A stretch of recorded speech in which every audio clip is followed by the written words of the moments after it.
Selamat sore Bang Kemas. Sore. Bang Kemas, hari ini Rasman Arief Nasution mendatangi Bid Propam Polda Metro Jaya terkait laporan kita yang sudah naik sidik. Prosedur itu apakah dibenarkan atau tidak, Bang?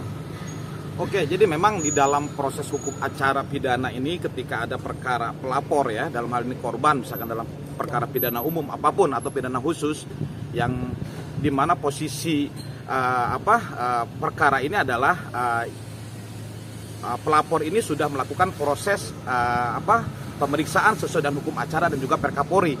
Ya, kalau ini sudah dilakukan dengan prosedural yang memang sesuai dengan aturan hukum acara pidana dan juga Perkapolri, ya, maka proses pelapor atau korban ini tinggal menunggu, ya, hasil internal, apakah itu seperti gelar perkara, ya, di dalam internal ataupun gelar perkara khusus, ya, yang dilakukan oleh penyidik dalam memastikan apakah pidana ini terang, perbuatan pidana ini betul atau memang bukan, ya. Ketika memang ragu-ragu penyidik akan melakukan proses konfrontir atau konfirmasi para pihak. Tapi kalau memang mereka yakin dengan bukti yang cukup, 2 alat bukti cukup, maka mereka akan melakukan proses gelar perkara untuk naik sidik, ya. Dalam perkara ini kan naik sidik sudah diterbitkan SPDP, bahkan pemanggilan pihak terlapor itu sudah keluar dengan SPDP-nya, ya. Tandanya apa? Setelah SPDP ini dikeluarkan, pemanggilan pihak terlapor dilakukan, ya, kemudian di BAP kembali, ya, dalam konteks sudah SPDP gitu, ya, sudah dimulainya penyidikan. Maka apa yang dilakukan oleh proses penyidik dalam hukum acara dan Perkapolri? Dia akan gelar perkara. Ketika pemeriksaan terakhir SPDP itu dilakukan ternyata cukup buktinya menguatkan, maka penyidik gelar perkara dan menaikkan menjadi tersangka, ya, dengan pasal dugaan apa yang memang ditetapkan oleh penyidik gitu loh, dengan alat bukti yang cukup. Nah, pihak terlapor bisa melakukan upaya, ya. Contoh misalkan kalau dia sudah jadi tersangka, dia bisa melakukan pra peradilan, silakan, ya, itu upaya terlapor dalam kasus ini.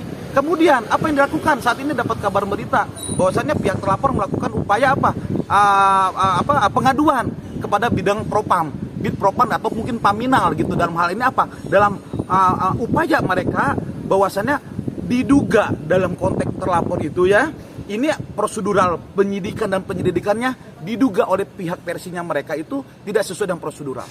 Kan begitu? Itu upaya sah-sah saja pengaduan tersebut. Ya, tetapi sekali lagi itu akan dijawab dengan resmi oleh penyidik Reskrim Polres Jaksel gitu loh, ya. Apalagi unit PPA ini kan udah pasti. Mereka akan ditanya propam. Tapi sekali lagi ya, proses pengaduan pihak upaya terlapor ini tidak akan mengenyampingkan prosedural hukum yang sudah dilakukan oleh penyidik. Ini tolong diperhatikan, ya. Ya, ini tolong diperhatikan oleh kita semua bahwasannya proses yang sudah dilakukan oleh penyidik dan memastikan gelar perkara itu sesuai dengan prosedural, naik sidik, SPDP dan juga gelar perkara terakhir penetapan tersangka. Bahkan mungkin kalau ancaman di atas 5 tahun mereka akan melakukan penangkapan penahanan. Ya, ini tidak akan menyampingkan loh, Mas. Dengan adanya upaya pihak terlapor ini tidak akan menyampingkan, ya, prosedural tetap dan agenda jadwal yang sudah ditetapkan oleh penyidik Polres Jakarta Selatan seperti itu. Berarti saat ini apa yang dilakukan oleh penyidik itu udah langkah-langkahnya udah benar. Selama ini yang kami ikutin, yang kita ikuti bersama, ini prosedural proses penyidikannya sesuai, ya. Kalau praktisi hukum ataupun advokat yang sudah berjalan dalam mengawal perkara-perkara hukum pidana, ini sudah prosedural, Mas. Ya, karena tahapan itu betul-betul diperiksa. Terakhir kan saksi ahli, ya, kemudian dia saksi yang terakhir, kemudian dia terbitkan SPDP, karena sebelum SPDP kan mereka gelar perkara dulu. Ini prosedural semua, Mas, yang dilakukan oleh Reskrim unit PPA Polres Jaksel gitu. Saya punya keyakinan apa yang dilakukan oleh Polres Jaksel adalah sesuai dengan prosedural penyelidikan dan penyidikan, sesuai dengan KUHP hukum acara pidana dan juga Perkapolri seperti itu. Bang, bisa dipastikan langkah Rasman untuk melaporkan ke pihak Propam, ke Kompolnas dan menyurat ke DPR itu sikapnya seperti apa, Bos? Apa bisa dibilang katakan salah atau emang ketidakpercayaannya Rasman kepada Polres Jakarta Selatan? Ya gini, Mas, itu sah-sah saja pihak terlapor melakukan upaya apapun, oke, ya, itu sah-sah saja, ya, dan itu hak warga negara untuk melakukan penyampaian pendapat apapun. Tapi dalam konteks hukum, sistem hukum, ya, apalagi sistem hukum pidana, yang dilakukan upaya pihak terlapor, menurut saya, sekali lagi, izin ya, menurut saya, pandangan saya, ini terlalu berlebihan, ya, ini terlalu berlebihan kalau menurut saya. Karena apa?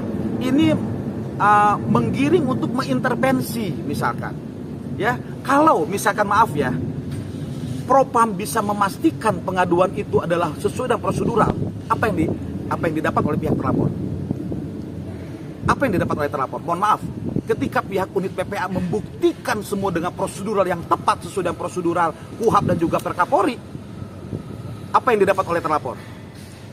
Ya, kemudian tadi Kompolnas, ya, Kementerian PPA, ketika menerima semua bukti-bukti yang cukup mengenai prosedural, ya, acara pidana yang dilakukan oleh penyidik itu sesuai prosedur, Mas. Apa yang didapat oleh terlapor? Ya, karena apa? Kita kan praktis hukum tahu bagaimana yang dilakukan. Saran saya sebenarnya yang dilakukan oleh terlapor mempersiapkan, ya, kalau memang ini naik tersangka, ditetapkan tersangka, silakan, ya, PH-nya terlapor mempersiapkan dengan baik, ya, disitulah dalih dan dalilnya untuk melakukan peradilan.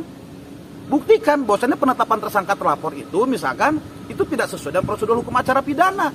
Buktikan di sana. Nah, disinilah, ya, kematangan kita dalam mempersiapkan upaya hukum untuk membela klien-klien kita seperti itu, gitu loh. Cukup Bang, terima kasih banyak Bang. Ya.